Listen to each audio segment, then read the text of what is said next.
Hello folks, old Buster coming to you again with the rest of the story. As Paul Harvey would say, this is the aftermath. Life goes on. Mr. Holmes arrived in Scotland just about the time all the folks did. The families was took out of Morocco as soon as possible, and that dang Buster let a shuck out of there in the Dutchess, lickety-split.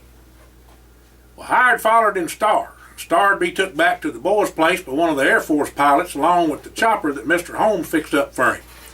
Whilst they was gone, Mr. Holmes made the hangar and airstrip state-of-the-art, and with top security measures too. Dalton and Devane took care of the business with Albert Mayer Rothschild, and Horace and Alfred tend to clean up operations with the King's men. Now, Abdul was going to pull through due to Dalton's quick actions in stopping the blood, and the mercenaries that wasn't going to talk had their own way. No prisoners. The news around the world was reporting about the horror of the terrorist attacks in Morocco on the Hassan II Mosque in England. The world's most prominent family, the Rothschilds, was decimated by the tragedy of the bombing of Waddesdon Manor. Now, other family members declined comment, were not available for no kind of interview. They just simply went underground, plain head on out. Now, Mr. Holmes done brung Ike and Melvin along with their gal friends Diane and Debbie. Now, Diane was in the Guinness Book of World Records for scoring the most points in a woman's basketball game. That's half court back then. She scored 100 points. Of course, the moon-eyed boys had to come along too. Gary and Barry was plumb tickled to come off on this here trip, that's for sure. Them two boys was pert near the Bobbsey twins with all their carrying on about them Ollinger gals. The McGregors had a bang-up party for the bunch of them, and Ike and Melvin stood up at the supper table and showed everybody their belt buckles that they done won. Now, Melvin was the Texas state champion for bulldogging, and Ike was the Texas state champion for calf roping and bronc riding. Ike said he didn't expect to win the bronc riding, then he just grinned like he always done. Now, Melvin was always a devil in little Dub, so Dub said to Melvin to put his arm up on the table. Mr. Ollinger said, "Walter, grab a hold and see what your big brother got for guns nowadays," Mr. Ollinger done said. Well, sir, little Dubs and Melvin locked up, and everybody went to a cheering. Now, Dubs told Melvin that he just might have met his match and bit off more than he could chew. Little Dub done growed a mite.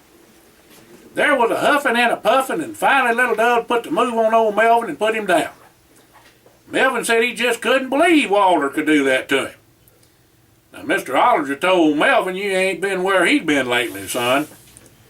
Everybody laughed at Melvin and said he had to have a rematch real soon. Well, Mr. Holmes told all the families that there weren't no guarantee that it was the end of the Illuminati, but they was hurt real bad, and he didn't expect them to be in the open about some of their dealings they'd been in the past. He figured it'd be years before they showed their ugly old heads again.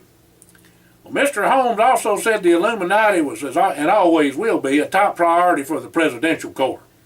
In fact, he done formed a special team to do nothing but track them.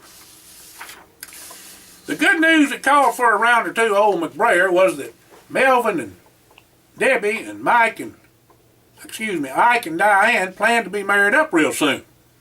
Lo and behold, old Gary stammered around a bit, and Barry Plum was trying to mouth, but they got out they both wanted to marry up with Carla May and Mary Gale. Danged if it wasn't going to be a foursome again, exclaimed Aunt Judith. Well, Aunt Judith asked them all if they wouldn't have the wedding for the four of them at the farm. That's the mansion, you know, there in Kentucky, just like the boys done. All the gals said they would love that. Them women went to a plotting and a planning right then and there. The gals were going to be June brides. Looks like the Duchess and the Queen was going to be right busy now.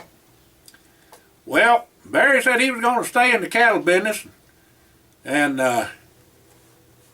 Mary Gale was going to go to beauty parlor school. Now, Carla May was going to go to work for the bank back home, and Jerry was getting a job through Mr. Holmes. He was starting to work for the Pantex, the facility that stored all the atomic bombs there for the USA in Amarillo, Texas. Well, Sandy and Diane McBrayer both had beaux but wasn't going to get married right away because of their schooling. But after that, they decided to marry up. They would both like to be married up at the farm, too. Well, life goes on no matter what, said Grandma Clara. It always has and always will. Well, Buster stood up and asked all the folks to join him in prayer for the blessings and good fortune the good Lord has given them. Without Jesus Christ, there just ain't no way out, no hope, no future. Amen and amen. Now, y'all have a blessed day. Old Buster signing out. Won't be long. I have another story for you.